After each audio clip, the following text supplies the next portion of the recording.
The rain pelted the cracked asphalt like tiny bullets, creating a symphony of splashes that matched the frantic rhythm of my heart. My shoes, cheap knockoffs I'd bought on clearance last winter, were soaked through, the icy water seeping between my toes with every hurried step. I was already 15 minutes late for my shift at Bellissimo, the upscale Italian restaurant where I'd managed to hold a waitressing job for the past 8 months, the longest I'd kept any job since Mom died. "Please, please, please," I whispered, my breath forming small clouds in the cold morning air. Don't let Marcus be there yet. Marcus, the floor manager, had warned me twice this month about tardiness. "One more strike, Ellie, and you're out," he'd said yesterday, his coffee-stained teeth bared in what I supposed was his attempt at a threatening smile. I needed this job. The rent on my shoebox apartment was due in 3 days, and I was still short $100. I cut through the alley behind 5th Street, a shortcut I usually avoided, especially in the early morning darkness. The narrow passage stank of garbage and urine, but it would save me precious minutes.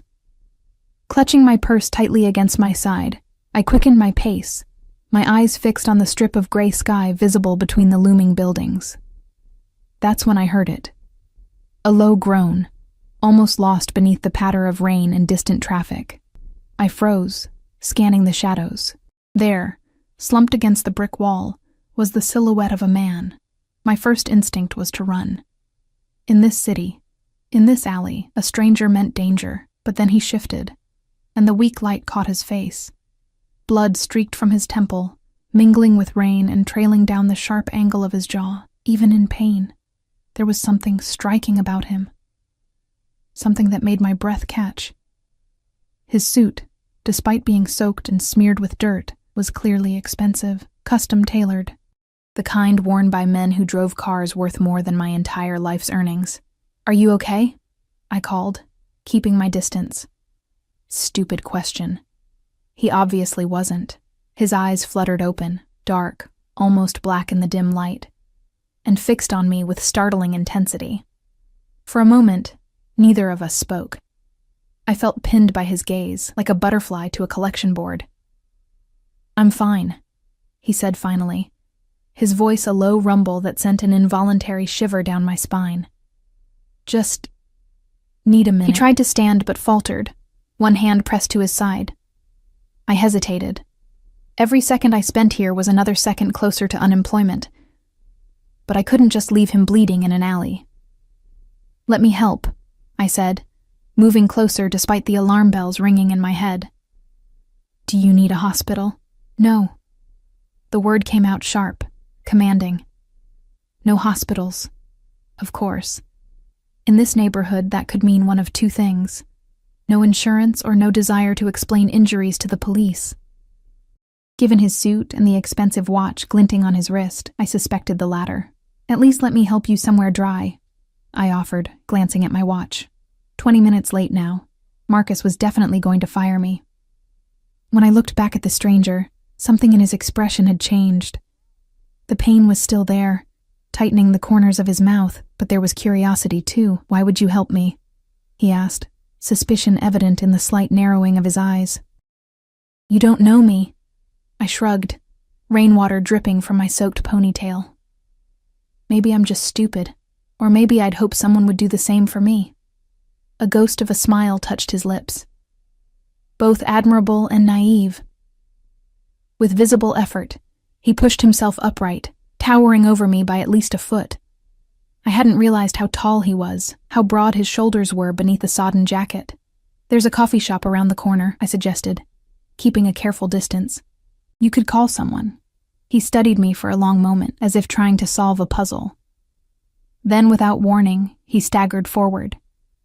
Instinctively, I moved to support him, finding myself suddenly crushed against the solid wall of his chest, his arm heavy across my shoulders. The scent of him hit me.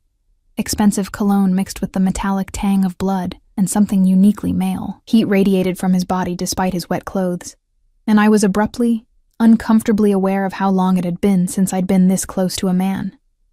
"The coffee shop," he agreed, his breath warm against my ear. Together we limped out of the alley, his weight nearly buckling my knees. Once on the main street, I noticed a sleek black SUV parked across the road, its engine running. The stranger stiffened beside me. "Change of plans," he muttered, straightening despite his obvious pain. He withdrew a phone from his pocket. Not the latest iPhone like I expected, but a simple flip phone that seemed at odds with his expensive attire. He dialed a number without looking, his eyes scanning the street with newfound alertness. South entrance. Now. That was all he said before snapping the phone shut. Within seconds, the SUV pulled up beside us. The tinted window rolled down to reveal a hard-faced man with a neck thick as a tree trunk. "Boss," the man acknowledged, his eyes flicking to me with open suspicion. "Who's this?" "Boss." I tried to step away, suddenly uneasy, but the stranger's arm tightened around my shoulders. "My good Samaritan," he replied, a hint of amusement in his voice. "She's coming with us." "What?" "No, I'm not," I began, but my protest died as the back door swung open and I was smoothly maneuvered inside, the stranger sliding in beside me. "I have work," I said desperately as the SUV pulled away from the curb. "I'm already late. They'll fire me." "Where?" he asked, pressing a handkerchief. Actual silk, I noted hysterically, to his temple. "Bellissimo, on Parkway Avenue." "But I can't just—" "Bellissimo," he repeated, and something in the way he said it made me pause. He leaned forward slightly. "Paolo, call Antonio at Bellissimo. Tell him Elena." He glanced at me questioningly. "Ellie," I supplied automatically. "Ellie Carter. Tell him Elena Carter is taking a personal day. Family emergency. Her position is to remain open." The driver, Paolo, nodded once, already pulling out his own phone. "How do you—" I began, but the stranger cut me off with a raised hand. "You helped me. I'm returning the favor." "By kidnapping me?" A smile spread across his face then, dangerous and oddly charming all at once. It transformed him, softening the harsh angles of his face and revealing a dimple in his right cheek. "Is it kidnapping if I'm taking you to have your job saved?" he countered. "It is if I don't have a choice." I shot back, some of my fear giving way to indignation. He seemed to consider this, tilting his head slightly. "A fair point. Paolo, pull over if Ms. Carter wishes to leave." The SUV immediately slowed, pulling to the curb. I stared at the door handle, then back at the stranger. Blood still seeped from the cut on his temple, and now that we were in better light, I could see the bruising beginning to form along his jaw. Despite his commanding presence, he was injured, perhaps worse than he was letting on. "Who are you?" I asked instead of reaching for the door. "Someone who doesn't like owing debts," he replied simply. "Even small ones." "That's not an answer." "No," he agreed, "it isn't." After a pause, he added, "Daniel Russo." The name meant nothing to me, but he said it like it should, like it was a key I was supposed to recognize. "And what happened to you, Daniel Russo?" His eyes, dark brown I could now see, with flecks of amber near the pupils, hardened slightly. "A disagreement with an associate." "A disagreement that left you bleeding in an alley?" Some disagreements are more vigorous than others. There was a dangerous edge to his voice now, a subtle warning I'd be wise to heed. I glanced out the window, recognizing the affluent downtown neighborhood we were entering. The sleek glass and steel buildings reflected the gray morning light, a world away from my part of town. "Where are we going?" I asked, suddenly aware of how out of place I must look in my cheap waitress uniform, soaking wet, and probably smelling of alley garbage. "My personal physician," Daniel answered, watching me with that same puzzling intensity. "After which, I'll have you taken wherever you wish to go." "I can't afford a doctor," I said automatically. The dimple appeared again. "Consider it included in my debt repayment." The SUV turned into an underground parking garage beneath one of the most exclusive condominium buildings in the city. I'd read about it in a magazine once. Apartments starting at $3 million, amenities including a private spa and rooftop helipad. As we pulled into a reserved space, I noticed 2 more black SUVs already parked nearby. Men in suits stood beside them, alert and watchful. They straightened as our vehicle stopped, hands moving subtly toward the bulges beneath their jackets. My mouth went dry. "You're not just some businessman, are you?" Daniel's gaze remained fixed on mine. Would it matter if I wasn't? Before I could answer, Paolo opened his door, and another suit-clad man opened mine. As I stepped out, I felt dizzy with the sudden realization of what kind of man could command such attention, such security. I couldn't finish the sentence. I'm a man who values loyalty and repays his debts, Daniel said simply, emerging from the SUV with far more grace than someone with his injuries should possess. Right now, that's all you need to know. He gestured toward a private elevator, its doors already held open by yet another stone-faced man in a suit. Shall we? I hesitated, every instinct screaming that I was making a terrible mistake. I should run now, while I still could. But where would I go? Back to a job that was probably already lost? To an apartment I couldn't afford? Daniel must have sensed my internal struggle. His expression softened fractionally. You have my word that no harm will come to you, Ellie Carter. You're under my protection now. The way he said it, like a royal decree, absolute and unquestionable, sent a shiver through me that wasn't entirely fear. Just until you see your doctor, I clarified, stepping reluctantly toward the elevator. Daniel's smile didn't reach his eyes this time. Of course. But as the elevator doors closed behind us, enclosing me in the small space with him and two of his men, I couldn't shake the feeling that I had just crossed some invisible threshold, that the simple act of helping an injured man in an alley had set something in motion that I couldn't stop if I tried. And the way Daniel Russo looked at me, with that mixture of curiosity and something darker, more possessive, suggested he had no intention of letting me try. The elevator ascended with silent efficiency, the only sound the faint hum of machinery and my own uneven breathing. I was acutely aware of Daniel's presence beside me, the heat radiating from his body, the subtle scent of his cologne cutting through the metallic tang of blood. His men stood like statues, eyes forward, hands clasped before them. The silence felt heavy, oppressive. I shifted my weight from one soggy foot to the other, painfully conscious of my bedraggled appearance. My uniform, a black pencil skirt and white button-up blouse, clung to me uncomfortably, the fabric gone nearly transparent with rain. I crossed my arms over my chest, feeling exposed. Cold? Daniel asked, his voice low enough that only I could hear. Before I could respond, he shrugged out of his suit jacket and draped it over my shoulders in one fluid motion. Despite being damp from the rain, it retained his warmth and that distinctive scent.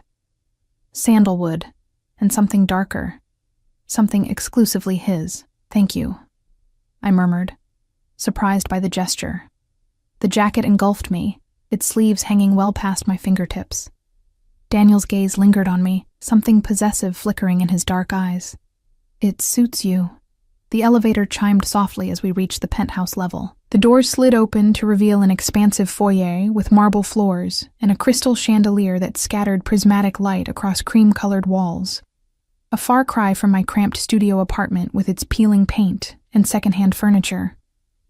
This way, Daniel directed, placing his hand at the small of my back to guide me. His touch, even through the layers of his jacket and my wet blouse, sent an involuntary tremor up my spine. We moved through the foyer into a vast living area dominated by floor-to-ceiling windows that offered a panoramic view of the city skyline. Rain streaked the glass, turning the world beyond into an impressionistic painting of grays and muted colors. Vittorio will be here shortly, one of the men announced before disappearing down a hallway. Daniel nodded, then turned to me. Vittorio is discreet, he explained, as if reading my thoughts, and exceptionally skilled. Unlike the doctors at regular hospitals, I couldn't help asking, a hint of defiance in my voice. A smile played at the corners of his mouth. Precisely. He moved to a built-in bar of polished walnut and crystal. Drink? I shook my head. It's not even 9 a.m. A fair point. He selected a crystal tumbler anyway, pouring himself 2 fingers of amber liquid, though in my experience, conventional schedules are luxuries for those with conventional lives. I watched as he knocked back the drink in one smooth motion, barely wincing as the alcohol no doubt stung his split lip. There was something mesmerizing about his movements, an economy of motion, a controlled power that seemed both casual and calculated. Is your life very unconventional, Mr. Russo? I asked, though I already suspected the answer. He set the glass down, his eyes finding mine. Daniel, he corrected. And yes, you could say that.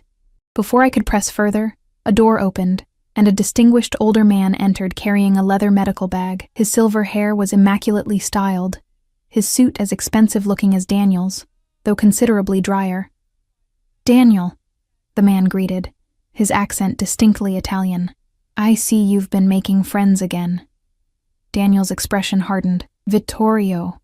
The doctor's eyes shifted to me, one eyebrow arching in surprise. "And who might this be?" "Elena Carter," Daniel answered before I could speak. "She provided assistance when it was needed. She's wet and cold. Have Rosa find her something dry to wear while you attend to me." It wasn't a request. Vittorio nodded once, then pressed a button on a panel in the wall. Within moments, a middle-aged woman in simple black attire appeared. "Take Ms. Carter to the guest suite," Vittorio instructed her. "Find her suitable clothing and ensure she's comfortable." Rosa, a slight woman with kind eyes and a no-nonsense demeanor, gestured for me to follow. I hesitated, looking back at Daniel, suddenly reluctant to leave him despite the strangeness of our situation. "Go," he said, his tone softer than before. "Get dry. I'll be here when you return." It sounded like a promise, or a warning. I wasn't sure which. Rosa led me down a corridor lined with what appeared to be original artwork. Oils and watercolors in gilded frames that probably cost more than my entire education. The guest suite turned out to be larger than my entire apartment, with a king-sized bed draped in cream silk, and a bathroom bigger than my kitchen. "Shower is through there," Rosa indicated with a gentle smile. "I'll find you something to wear and leave it on the bed. Take your time, querida." She disappeared before I could thank her. Left alone, I stood dripping on the plush carpet, Daniel's jacket still draped around my shoulders like a shield. Slowly, reluctantly, I slipped it off, hanging it carefully on a nearby chair. The bathroom was a marvel of marble and glass, with a rainfall shower large enough for 3 people. I stripped off my wet clothes, setting them in a soggy pile on the tile floor, and stepped under the hot spray with a sigh that was almost a sob.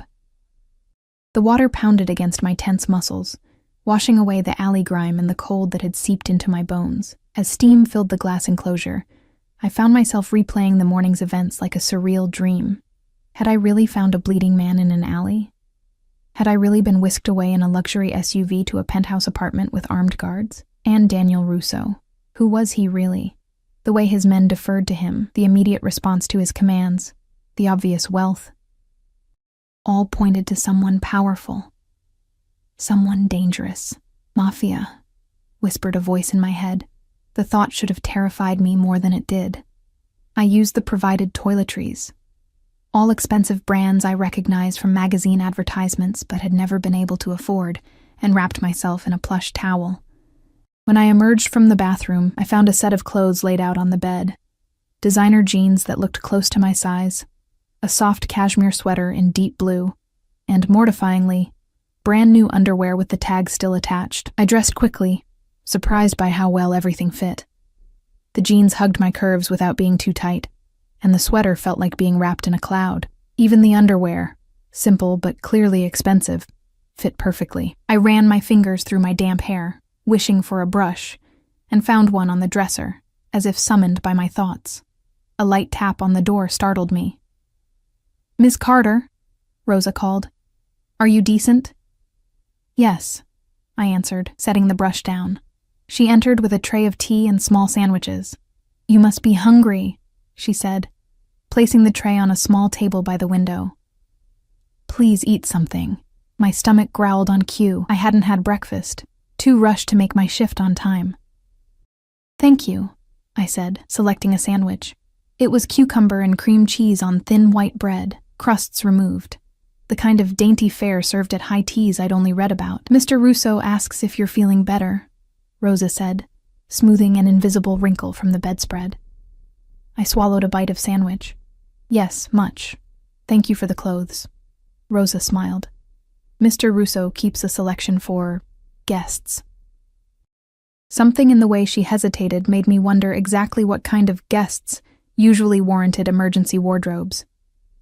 "Is he okay?" I asked, trying to sound casual. "The doctor is still with him," she replied diplomatically. "He'll see you when he's ready." When he's ready. Not when I'm ready to leave, which would have been the natural conclusion to this strange encounter. I felt a flutter of unease. "Rosa," I began carefully, "who exactly is Mr. Russo?" She regarded me with surprise. "You don't know?" I shook my head. A strange expression crossed her face. Part pity, part something else I couldn't quite identify.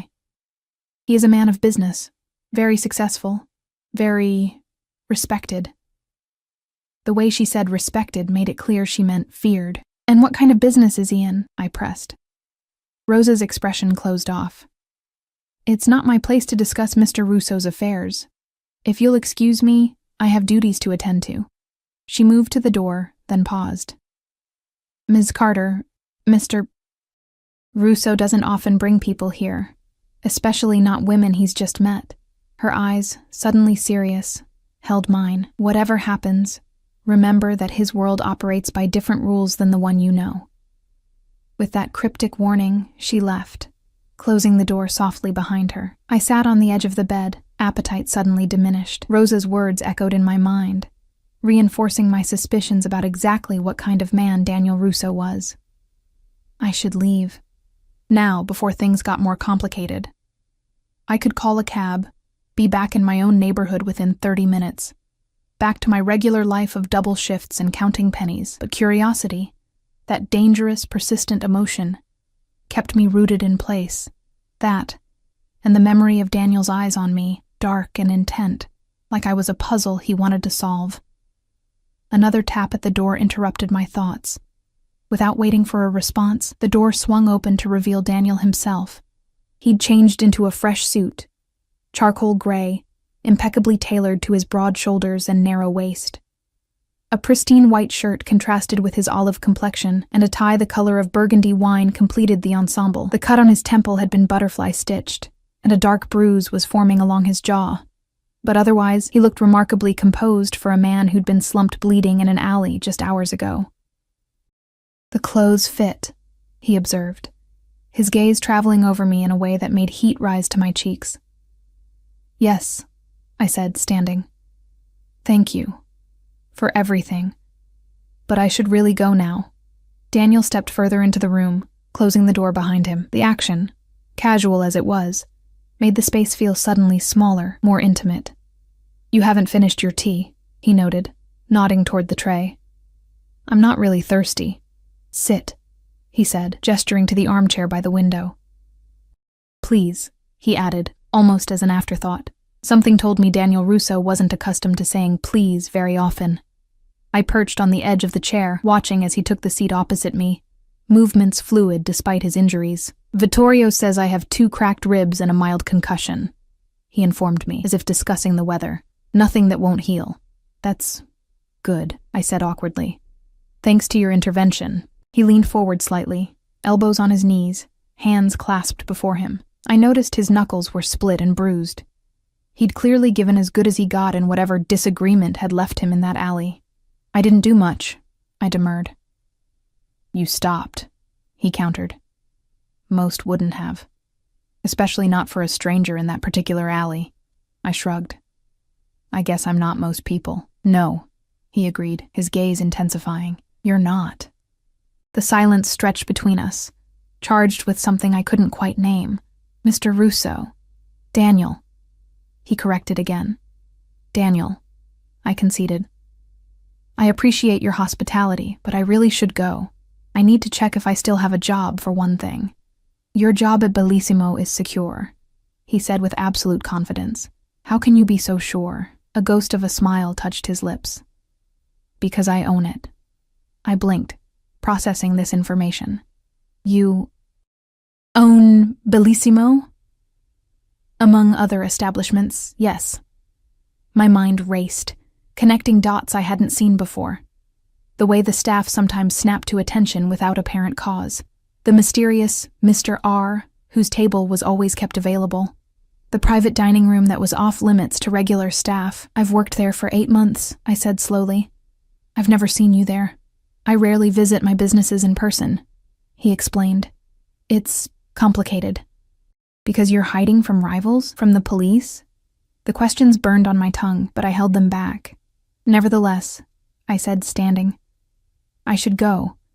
Thank you for your kindness, but have dinner with me, Daniel interrupted, rising to his feet in one smooth motion.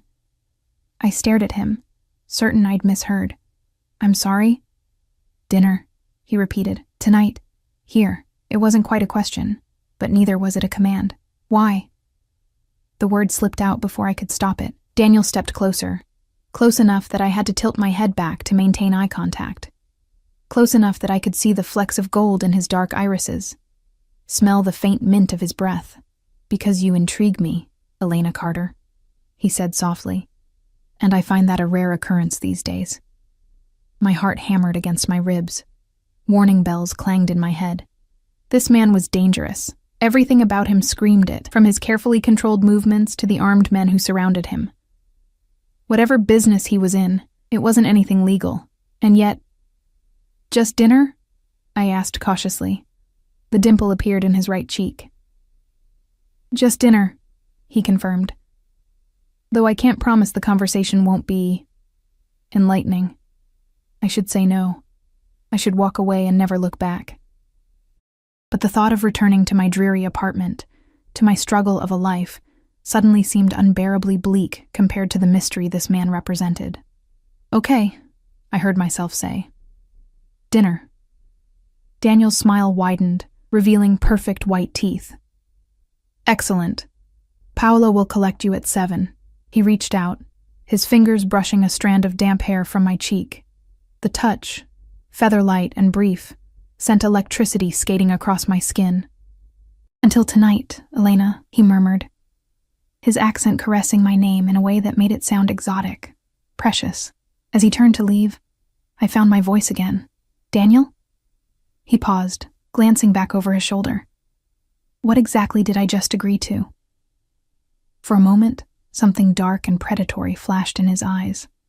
Then it was gone, replaced by that charming smile that didn't quite reach his eyes. Just dinner, cara mia, he repeated. For now. The door closed behind him with a soft click that somehow sounded like the tumbler of a lock falling into place. I stood frozen, wondering what I'd gotten myself into. And why. Despite every rational thought screaming caution, I was already counting the hours until 7 o'clock. Paolo arrived precisely at 7, his imposing figure filling my apartment doorway. I'd spent the afternoon in a daze, alternating between anticipation and anxiety about my dinner with Daniel. After returning home in one of Daniel's sleek town cars, I'd found a package waiting at my door. A dress box tied with a simple black ribbon. Inside was an emerald green dress that probably cost more than 3 months of my rent, along with matching shoes and a note in elegant script. For tonight. D. I debated whether to wear it, the implied presumption both irritating and flattering. In the end, curiosity won out over pride. The dress fit perfectly, as if tailored specifically for my body, the silk fabric cool against my skin as Paolo escorted me back to the same black SUV from this morning. The city lights blurred outside the tinted windows. We're not going to the penthouse? I asked, when I noticed we were heading in a different direction. Mr. Russo has other arrangements for tonight, Paolo replied, his first words since greeting me at my door. We pulled up to a renovated warehouse on the riverfront, an area that had once been industrial, but was now home to luxury lofts and exclusive clubs. 2 men in suits materialized as the SUV stopped, one opening my door, while the other scanned the surroundings with practiced vigilance. Inside, the warehouse had been transformed into a private event space. Exposed brick walls contrasted with crystal chandeliers, and the polished concrete floor reflected their soft glow. A single table for 2 stood in the center of the otherwise empty room, set with fine china and silver, a centerpiece of white roses and flickering candles between the place settings. And there was Daniel, standing beside the table.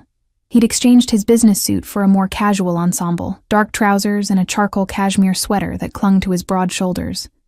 The bruise along his jaw had darkened, giving him a dangerous edge that the elegant surroundings couldn't quite soften. His eyes darkened as they traveled over me, lingering on the way the dress hugged my curves. Elena, he said, my name like velvet on his tongue. You look breathtaking. The dress helped, I replied, suddenly self-conscious. Thank you for it, though you shouldn't have. I wanted to, he said simply, as if that explained everything. Perhaps in his world it did. He pulled out my chair, his hand brushing my bare shoulder as I sat. That brief contact sent a ripple of awareness through me, and I suppressed a shiver. Wine? He offered, nodding to a server I hadn't noticed standing discreetly in the corner. Just a little, I said. I have the early shift tomorrow. If I still had a job, that was. As if reading my thoughts, Daniel smiled. Your schedule has been adjusted. You're not expected until the dinner service. I set down the wine glass the server had just filled. You changed my work schedule? I own the restaurant, remember? His tone was light, but there was something beneath it, a reminder of his power, perhaps. That doesn't give you the right to rearrange my life, I countered, meeting his gaze directly. Rather than being offended, Daniel looked pleased by my defiance. You're right, of course, he conceded. Consider it a suggestion. One that allows us to enjoy dinner without rushing. The server appeared with the first course. Seared scallops on a bed of something delicate and green. It looked like the kind of food I served at Bellissimo but rarely got to taste myself. So, I began, gathering my courage. Are you going to tell me what you really do, Daniel? He took a sip of wine, considering me over the rim of his glass. I told you. I'm a businessman. What kind of business involves getting beaten up in alleys and traveling with an armed entourage? A complicated one. His smile didn't reach his eyes. One that occasionally involves disagreements with competitors. You mean one that's not entirely legal? I pressed, spearing a scallop with my fork. Daniel set his glass down carefully. The line between legal and illegal is often blurry in my experience. But to answer your question, yes, some of my enterprises exist in what you might call a gray area. You're in the mob, I said flatly. It wasn't a question. For a long moment, he just looked at me, his expression unreadable. Then he laughed, a genuine sound that transformed his face, making him look younger, almost boyish despite the bruises. That's a rather outdated term, he said finally. But if it helps you understand, then yes. I have connections to certain organizations that operate outside conventional legal frameworks. My heart should have been racing with fear. Instead, I felt oddly calm, as if I'd finally identified the predator that had been stalking through the shadows. And the men who attacked you? His expression hardened. Representatives of a rival who thought he could expand into my territory without consequences. Did he learn otherwise? I asked, surprised by my own boldness. Daniel's smile was cold. He will. The thread in those two simple words hung in the air between us. I should have been terrified, should have made an excuse and fled. Instead, I took another bite of scallop, savoring the delicate flavor. Why me? I asked finally. Why am I here? Having dinner with you? Wearing this dress? I gestured at the emerald silk. What could possibly interest you about a waitress from the wrong side of town? Daniel studied me, his dark eyes intent. You stopped to help a stranger in an alley, he said simply. Do you know how rare that is in this city? In this world? Basic human decency isn't that rare, I countered. It is in my experience. Something flashed across his face. Something almost vulnerable before the mask of control slipped back into place.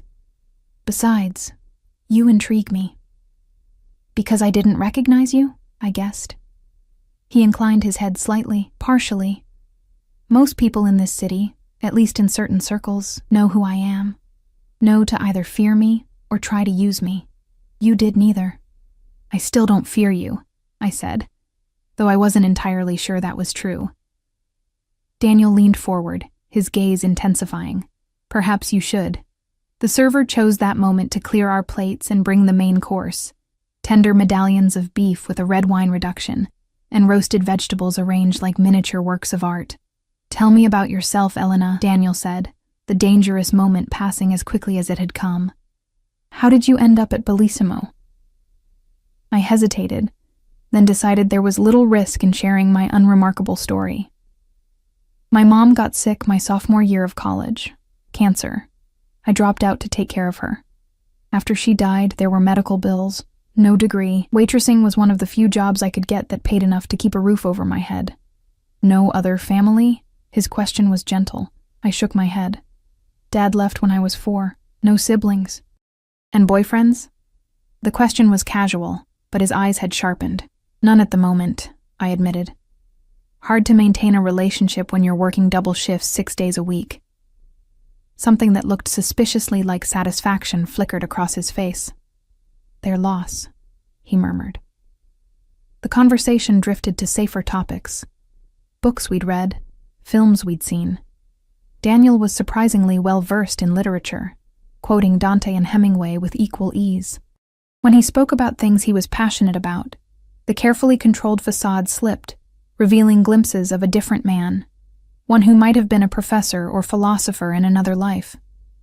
By the time dessert arrived, a delicate tiramisu that melted on my tongue, I'd almost forgotten the circumstances of our meeting. Almost. You never answered my question, I said as I set down my spoon. What is this, really? Why am I here? Daniel regarded me thoughtfully. Would you believe me if I said I simply enjoy your company? No, I replied honestly.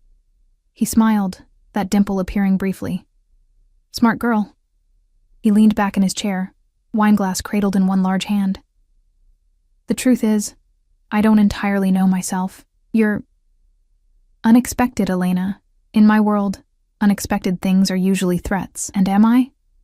A threat? His gaze traveled over my face, lingering on my lips. Undoubtedly, he murmured.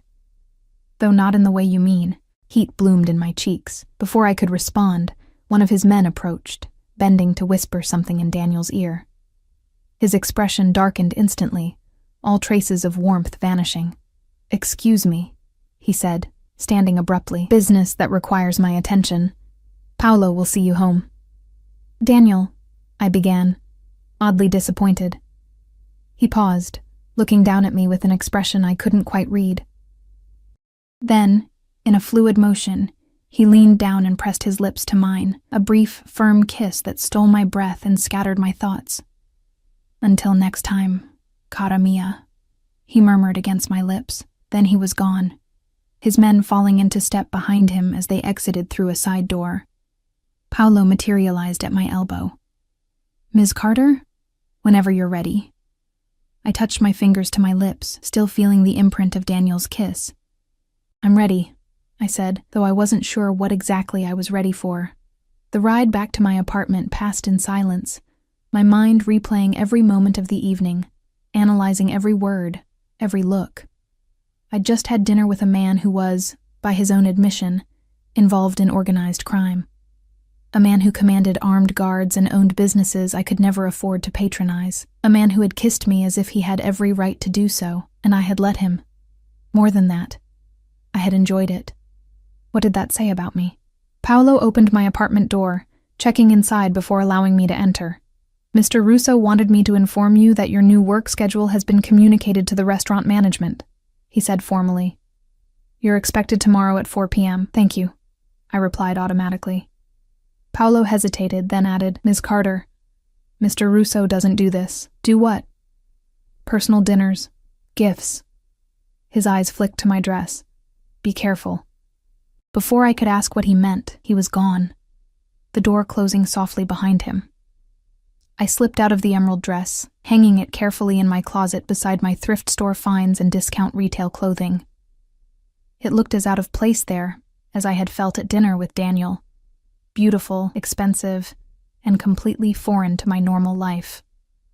As I crawled into bed, my phone chimed with a text from an unknown number. Sleep well, Elena. Dream of me. I stared at the screen, a mixture of emotions churning inside me. Fear, excitement, confusion, and beneath it all, a dangerous anticipation of what might come next. The next 3 weeks passed in a blur of contradictions. By day, I was still Ellie Carter, waitress at Bellissimo, serving pasta and wine to wealthy patrons. But my nights now belonged to Daniel. It started with small gestures, flowers delivered to my apartment, books we'd discussed appearing on my doorstep, a cashmere scarf left in a box with a simple note, for the cold mornings, D. Then came the invitations. Dinner at exclusive restaurants where we were always seated at the best table. A private viewing of a new exhibition at the Modern Art Museum after hours. A concert where we watched from a VIP box, his hand resting possessively on the small of my back. With each encounter, I learned more about Daniel Russo. He was 34, the son of Italian immigrants who had built their fortune through various enterprises. His euphemism, not mine. He had a degree in business from an Ivy League university. He spoke 3 languages fluently. He preferred red wine to white, classical music to jazz, and could recite poetry from memory when sufficiently inspired. What I didn't learn was equally telling. He never discussed the specifics of his business. Never introduced me to anyone beyond his immediate security detail. Never took me to his home again after that first morning, instead meeting me at neutral locations or sending Paolo to bring me to private venues like the warehouse. And he never, ever let me see him interact with anyone outside his inner circle. Why all the secrecy? I asked one evening, as we sat on the rooftop terrace of a restaurant that had been cleared of other patrons for our dinner. Are you ashamed to be seen with me? Daniel's eyes flashed with something dangerous. Never, he said firmly, taking my hand across the table. His thumb traced circles on my palm, sending shivers up my arm. I'm protecting you. From what? His expression darkened. From my world. From the attention being associated with me would bring. I withdrew my hand. I'm not a child, Daniel. I can make my own decisions about risks. Not these risks, he said, his voice dropping to a register that sent a shiver down my spine. Not when they involve me. That was the pattern of our whatever this was. Not quite a relationship, but more than casual dating. He pursued me with a single-minded intensity that was both flattering and unnerving. When we were together, his focus never wavered from me, as if I were the only person in his universe. He remembered every detail I shared, anticipated my needs before I voiced them, and slowly, methodically, broke down the walls I'd built around myself. And yet, he maintained his own walls with unwavering discipline. He revealed himself in carefully measured doses, always remaining partly in shadow. Most unsettling was the possessiveness that grew with each encounter, the way his jaw tightened when male customers at Bellissimo lingered too long at my tables, the pointed questions about my coworkers, my neighbors, any man who might have access to me when he didn't, the way he'd press his lips to my neck, my wrist, my collarbone, not quite love bites, but markings nonetheless. You're mine now, he whispered one night, as his car dropped me at my apartment. You understand that, don't you? I should have been offended. Should have reminded him that people don't belong to other people. Instead, I felt a treacherous thrill at his words, at the heat in his eyes when he claimed me. What was happening to me? Work at Bellissimo changed too. I was mysteriously assigned the best sections, my shifts arranged to accommodate my evenings with Daniel. The manager who had threatened to fire me now treated me with careful deference. Co-workers who had barely noticed me before now watched me with curious, sometimes wary eyes. Is it true? Mia, another waitress, whispered during a lull in service.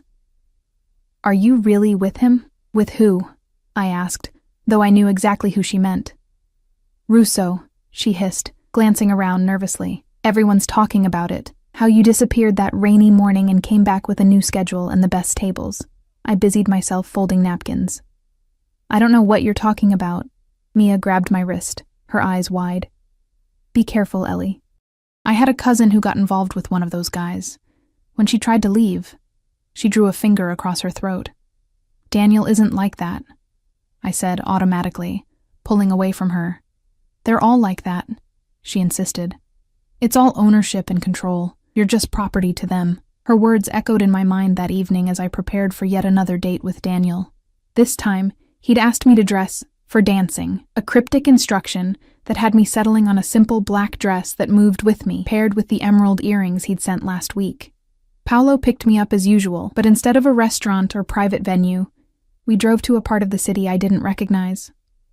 The buildings grew older, more ornate, with names in Italian on weathered storefronts. Where are we? I asked as Paolo helped me from the car. The old neighborhood, he replied. Where it all began. He led me to an unassuming door sandwiched between a bakery and a tailor shop. A discreet brass plaque read simply, "Club Vesuvio," in elegant script. The man at the door nodded respectfully to Paolo, his eyes widening slightly when he saw me. Inside, the club was like stepping back in time. Red velvet banquettes lined the walls. A small stage held a 5-piece band playing traditional Italian music.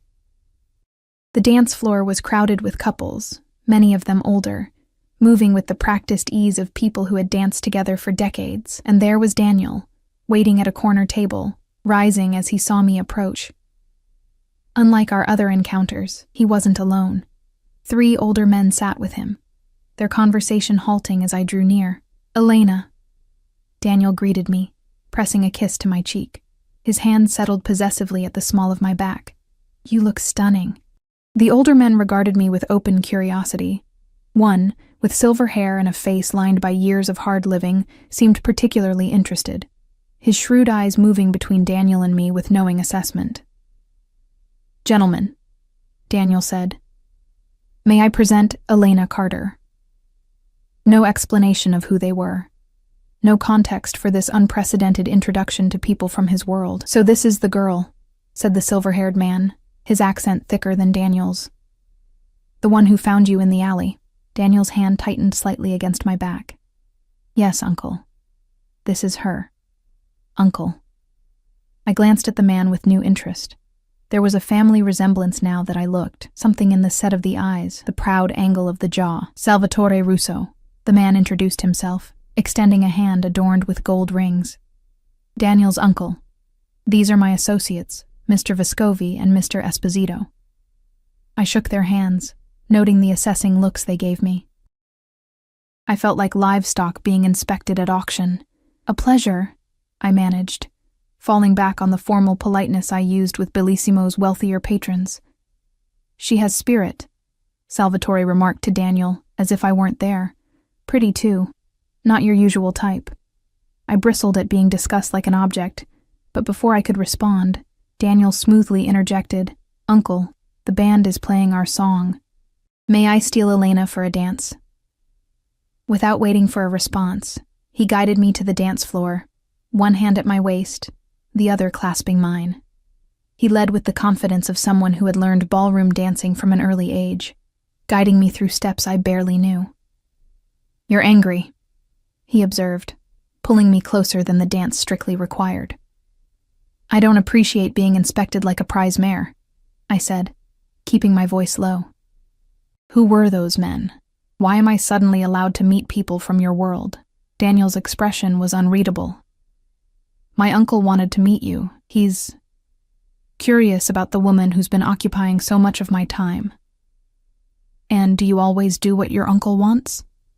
A muscle ticked in his jaw. "It's complicated, Elena. Everything with you is complicated," I countered, frustration bubbling up. 3 weeks of clandestine meetings, and suddenly I'm being presented to your family? What changed? Daniel spun me in a graceful turn before answering. "I did," he said finally. "My intentions changed." "Intentions?" I repeated, a flutter of something between anticipation and dread stirring in my stomach. His dark eyes locked with mine. "I want more than stolen evenings, Elena. I want you in my life, properly." "What does that even mean in your world, Daniel?" He pulled me closer, his lips brushing my ear. "It means protection, respect. No one would dare touch what belongs to me." There it was again, that possessive language that should have repelled me, but instead sent heat pooling low in my abdomen. "And what if I don't want to belong to anyone?" I challenged, even as my body betrayed me by melting against his. Daniel's smile held a predatory edge. "We both know that's not true." His hand slid lower on my back, proprietary and intimate. "You've been mine since that morning in the alley. You just haven't fully accepted it yet." The music ended, but Daniel didn't release me. Instead, he led me through a door at the back of the club and up a narrow staircase. We emerged onto a small rooftop terrace overlooking the city, strings of lights casting a warm glow over worn brick and potted lemon trees. "What is this place?" I asked, momentarily distracted by the unexpected beauty. My grandfather's club, Daniel explained, pouring wine from a waiting carafe. He opened it when he first came to America. It's where my father met my mother, where I learned to play cards and dance. It's beautiful, I admitted, accepting the wine. Daniel watched me over the rim of his glass. I've never brought anyone here before, he said quietly. Not someone who matters. The admission hung between us, weighted with implications neither of us was ready to voice. Your uncle didn't seem surprised to see me, I observed. A faint smile touched Daniel's lips. He's been hearing about you for weeks. The whole family has. I nearly choked on my wine. You've been talking about me to your family? Is that so surprising? He moved closer, one hand settling on my hip. You've consumed my thoughts since the moment you stopped in that alley. His intensity should have frightened me. Instead, I found myself swaying toward him, drawn by the magnetic pull he'd exerted since our first meeting. Daniel, I began, not even sure what I wanted to say. He silenced me with a kiss, not the careful, controlled kisses we'd shared before, but something deeper, hungrier. His hand tangled in my hair, tilting my head back as he claimed my mouth with a possessiveness that left no room for doubt about his intentions. I knew I was standing at a precipice. One more step, and I would fall into his world completely. A world of luxury and danger, of protection and possession. A world where men like Daniel Russo ruled through fear and loyalty, where violence lurked beneath the surface of civility. Was I ready for that? Could I accept not just the man, but everything that came with him? As if sensing my internal struggle, Daniel broke the kiss, his forehead resting against mine. Don't think so much, Kara, he murmured. Just feel. And God help me. That's what I did. I let myself feel the heat of his body against mine, the strength in his hands as they held me, the security of being wanted, truly wanted, by someone who had the power to keep the world's hardships at bay. For tonight, at least, I would allow myself this. Tomorrow, I would face the reality of what loving Daniel Russo might mean. The breaking point came 3 days after meeting Daniel's family. I was working the dinner shift at Bellissimo, balancing a tray of appetizers, when I noticed a commotion near the entrance. Marco, the maitre d', was arguing with someone. Unusual, given his typical obsequious demeanor with guests. I delivered my appetizers and was heading back to the kitchen when a hand clamped around my upper arm. I turned to find myself face to face with a man I'd never seen before, tall, expensively dressed, with cold eyes and a smile that didn't reach them. "Elena Carter?" he asked, though it wasn't really a question. I tried to pull away. "I'm working. If you'd like a table, I'd like a word," he interrupted, his grip tightening. "About your boyfriend." My blood ran cold. "I don't know what you're talking about." The man's smile widened. "Don't play dumb, sweetheart. Everyone knows you're Russo's new pet." He leaned closer, his breath hot against my ear. "Tell him Vitale sends regards. And a reminder that debts must be paid." Before I could respond, Marco appeared with 2 security guards. The man released my arm, straightened his tie, and walked out as if nothing had happened. "Are you all right, Miss Carter?" Marco asked, unusually deferential. "Should I call Mr. Russo?" "No," I said quickly, rubbing my arm where the man's fingers had dug in. "No, I'm fine. Just a misunderstanding." But it wasn't fine. For the first time, the reality of Daniel's world had touched mine directly. It wasn't just luxury cars and private dinners anymore. There were enemies, threats, debts that needed paying. I finished my shift in a daze, jumping at every sound, checking over my shoulder constantly. When I emerged from the restaurant, Paolo was waiting by the now familiar black SUV. "Mr. Russo requests your company," he said, opening the door. I hesitated. "Paolo, someone came into the restaurant tonight." He mentioned a name. "Vitale?" Paolo's normally impassive expression flickered with something like alarm. "Get in the car, Ms. Carter. Now." The urgency in his voice propelled me forward. As the SUV pulled away from the curb, Paolo made a call, speaking rapid Italian that I couldn't follow. I caught Daniel's name and Vitale, the rest lost in colloquialisms. Instead of one of our usual meeting places, Paolo drove directly to Daniel's penthouse. Security was heavier than I remembered. Men stationed at regular intervals throughout the garage and lobby, all watching with alert eyes as we passed. Daniel was waiting when the private elevator opened, pacing the marble foyer like a caged predator. When he saw me, relief flashed across his features, quickly replaced by a cold fury that made me step back instinctively. "Are you hurt?" he demanded, crossing to me in 3 long strides.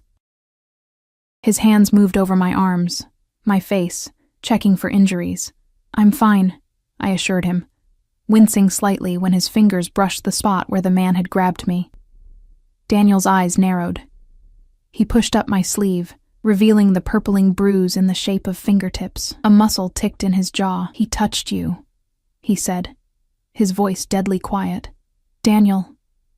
"He put his hands on you," Daniel continued as if I hadn't spoken, rage building in each carefully controlled word. He turned to Paolo. "Find him. Bring him to the warehouse, alive." Paolo nodded once and disappeared, leaving me alone with Daniel and his simmering fury. "Who is Vitale?" I asked, rubbing my arms as if suddenly cold. Daniel's expression closed off. "Someone who should know better." He took my hand, leading me into the living room. "You'll stay here tonight. It's not safe at your apartment." "Daniel, wait," I said, pulling my hand free. "I need to understand what's happening. Why did that man come to my workplace? Why did he threaten me?" "He didn't threaten you," Daniel replied, pouring himself a drink. "He threatened me. Through you." He knocked back the whiskey in one swallow. "It was a message, a stupid, reckless message from a desperate man. And what happens now?"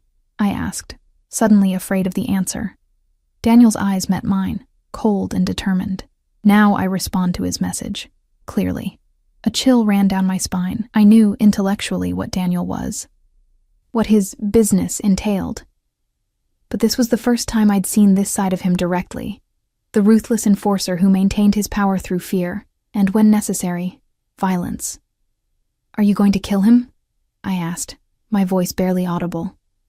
Daniel set down his glass. "Do you really want the answer to that question, Elena?" "No," I realized. I didn't. "This is my world," Daniel continued, his voice softening slightly. "It's not pretty. It's not fair. But it's governed by rules, and one of those rules is that you don't touch what belongs to another man." His eyes flashed. "Especially not what belongs to me." There was that word again, belongs. As if I were a possession, a territory to be defended. "I'm not a thing, Daniel," I said quietly. "I don't belong to anyone." He moved toward me, cupping my face in his hands. "You're right," he said, surprising me. "You're not a thing. You're everything." The admission hung between us, raw and unexpected. "I never meant for my life to touch yours like this," he continued, his thumbs tracing my cheekbones. "I thought I could keep you separate, keep you safe. But you can't," I finished for him.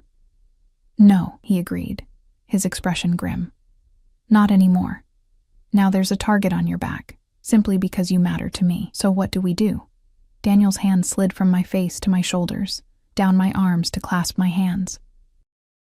"There are 2 paths forward, cara mia. The first is that we end this now. You go back to your life.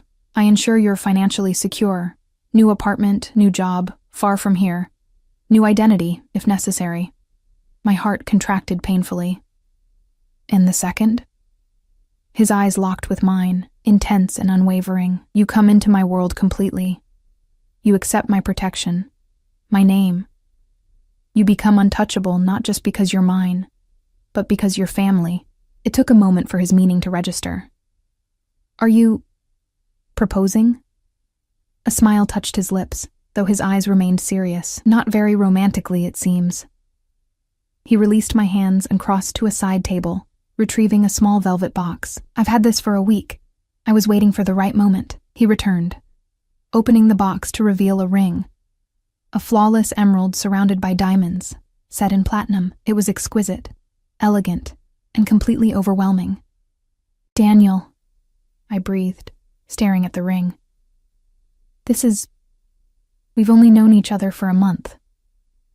And in that month, you've become essential to me," he replied. "I've never felt for anyone what I feel for you, Elena. Never wanted to share my life, my future."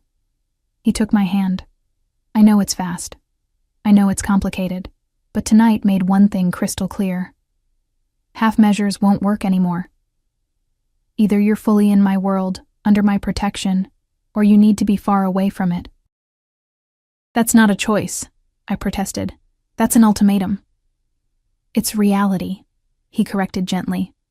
My reality, the one I've been trying to shield you from. I pulled away, pacing to the window. The city stretched below, lights twinkling like earthbound stars. Somewhere out there was my tiny apartment, my simple life of double shifts and counting pennies. A life that was small but mine, uncomplicated by violent men and coded threats. But also a life without Daniel, without his intensity, his passion, the way he made me feel seen and treasured for the first time since my mother died. If I say yes, I began slowly, what would it mean? Really? Daniel moved to stand behind me, his reflection appearing in the glass beside mine. It would mean a new life, protection, security, never wanting for anything material again. His hand settled on my shoulders. But also restrictions. My world has rules, protocols, places you couldn't go alone, people you would have to be cautious around. A gilded cage, I murmured. At times, he admitted, surprising me with his honesty, but one I would share with you, one I would try to make as comfortable, as fulfilling as possible. I turned to face him, and if I say no, if I choose to walk away, pain flashed in his eyes, quickly masked. Then I would respect your decision, make arrangements for your safety and comfort elsewhere, and never contact you again. The finality in his voice made my chest ache. Would you hurt that man? The one who grabbed me? I asked suddenly. Daniel studied me, weighing his answer. Yes, he said finally. Not just for touching you, but for breaking the rules. In my world, actions have consequences. Would you kill him? A long pause. Do you want the comforting answer or the true one? I want the truth, I said, though part of me didn't. Always the truth, Daniel. That's my condition. If I'm going to be part of your world, I need to know what it really is. No more shadows and half-truths. He nodded slowly. Vitale crossed a line. In my world, that line is enforced with blood. I closed my eyes, absorbing this. When I opened them, Daniel was watching me with an expression I'd never seen before. Vulnerability, fear of my judgment. Could you live with that, Elena? He asked quietly. Could you love a man who does what I sometimes must do? The question echoed in the space between us. Could I? Could I accept not just the man who quoted poetry and danced with me under the stars, but also the one who ordered punishments and enforced his will through violence? Could I reconcile those two sides of him in my heart? I need time, I said finally. This is a lot to process. Daniel nodded, closing the ring box and setting it on the coffee table. Of course. Take all the time you need. You'll stay here tonight, for safety. Tomorrow we can discuss arrangements if you wish to. Take distance. The formality in his tone broke my heart a little. He was already pulling away, preparing himself for my rejection. I reached for his hand, lacing my fingers through his. I'm not saying no, Daniel. I'm just asking for time to think. To be sure. Hope flickered in his eyes. Whatever you decide, Elena, know that what I feel for you is real. Perhaps the only real thing in my life. That night, I slept in one of his guest rooms, alone with my thoughts. I barely closed my eyes, turning over each possibility until dawn painted the sky in shades of pink and gold. By morning, I knew my answer. I found Daniel in his study, already dressed in one of his impeccable suits, reading something on his laptop. He looked up when I entered, his expression carefully neutral. There's coffee in the kitchen, he offered. And Rosa made breakfast. I shook my head, moving to stand before his desk. I have conditions, I said without preamble. Daniel's eyebrows rose slightly. Conditions? If I'm going to marry you, if I'm going to enter your world, I need certain assurances. Something like hope kindled in his eyes, but he remained cautious. I'm listening. First, complete honesty between us. No more hiding parts of your life from me, no matter how ugly you think they are. He nodded slowly. That may be difficult at times, but yes. Second, I want to finish my degree. I dropped out to care for my mother, but I was studying social work. I want to complete that. A smile touched his lips. Done. Any university you choose. Third, I continued, my voice firming, I need to know that whatever happens with Vitale, whatever consequences your world demands, you will never enjoy it. That it will always be business, never pleasure. Daniel's expression sobered. You have my word. I take no joy in violence, Elena. It's a tool, nothing more. I took a deep breath. And finally, I need to know that you love me, not as a possession or a trophy, but as a partner, an equal in the ways that matter most. Daniel rose from his desk, coming around to stand before me. Is that really in question? He asked softly. He took my hands in his. Elena Carter, from the moment you helped a bleeding stranger in an alley, you've owned me completely. Everything I have, everything I am, is yours. Yes, I'm possessive. Yes, I'm protective. Sometimes too much so. But it's because the thought of harm coming to you, of losing you, is unbearable. He reached for the ring box that sat on his desk, opening it once more. I don't just want to possess you, cara mia. I want to cherish you, honor you, build a life with you that has room for both our worlds. He sank to one knee, holding the ring up to me. Elena Carter, will you marry me? Will you be my wife, my partner, my equal in all the ways that truly matter? I looked down at this powerful, dangerous man kneeling before me, a man who commanded fear and respect throughout the city, now vulnerable and open as he waited for my answer, a man with blood on his hands and poetry in his heart. Could I love such a contradiction? Could I build a life in the spaces between darkness and light? As I reached for the ring, I realized I already had my answer. For better or worse, my fate had been sealed that rainy morning when I stopped to help a bleeding man in an alley. Yes, I said, watching as he slid the ring onto my finger. Yes, Daniel Russo, I will marry you.